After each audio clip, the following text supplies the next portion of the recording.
இதோ ஓடிட்டேன்லன்னு விசாரணை கைதி நீதிபதி வீட்டுக்கு கூட்டிட்டு போனப்போ தப்பி ஓடி இருக்காரு. இந்த விஷயம் பரபரப்பை ஏற்படுத்தி இருக்கு. அவரை காவல்துறையினர் தீவிரமா தேடிட்டும் வராங்க. மதுரை SS காலனி பகுதியை சேர்ந்தவர் தீபன்ராஜ். இவர் உட்பட 2 பேரு கொலை முயற்சி வழக்கு தொடர்பா போலீசாரால கைது செய்யப்பட்டாங்க. அவங்க கிட்ட விசாரணை நடத்தப்பட்டதுக்கு அப்புறமா 2 பேரையும் நீதிமன்றத்துல ஆஜர்படுத்துறதுக்காக கூட்டிட்டு போயிருக்காங்க. நேத்து சண்டே ஹாலிடே அப்படின்றதுனால மதுரை மாட்டுதாவணி பேருந்து நிலையம் எதிரில் இருக்கிற நீதிபதி வீட்டுல ஆஜர்படுத்துறதுக்காக SS காலனி காவல்துறையினர் கூட்டிட்டு போயிருக்காங்க. சோ அப்போ வண்டியில இருந்து இறங்கி நடந்து போயிட்டு இருந்தப்போ பாத்தீங்கன்னா திடீர்னு காவல்துறையினருடைய பிடியில இருந்து தீபன்ராஜ் தப்பி ஓடி இருக்காரு.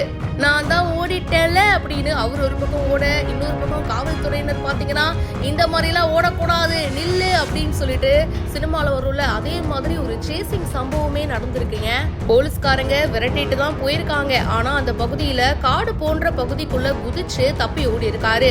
தப்பி ஓடிய தீபனை கண்டுபிடிக்கிறதுக்காக அந்த பகுதியில இருக்கிற CCTV கேமராக்களை ரொம்ப தீவிரமா இப்போ செக் பண்ணிட்டும் இருக்காங்க. அந்த இடத்துல ரோந்து காவல்துறையினர் தேடிட்டும் வராங்க. இந்த சம்பவம் அந்த பகுதியில பரபரப்பை ஏற்படுத்தி இருக்கு. மேலும் பல செய்திகள் பிஹைண்ட் வந்துட்டே இருக்கு. இதை பத்தி உங்களுடைய கருத்துக்களை ஷேர் பண்ணுங்க. இப்பவே ஃபாலோ பண்ணுங்க.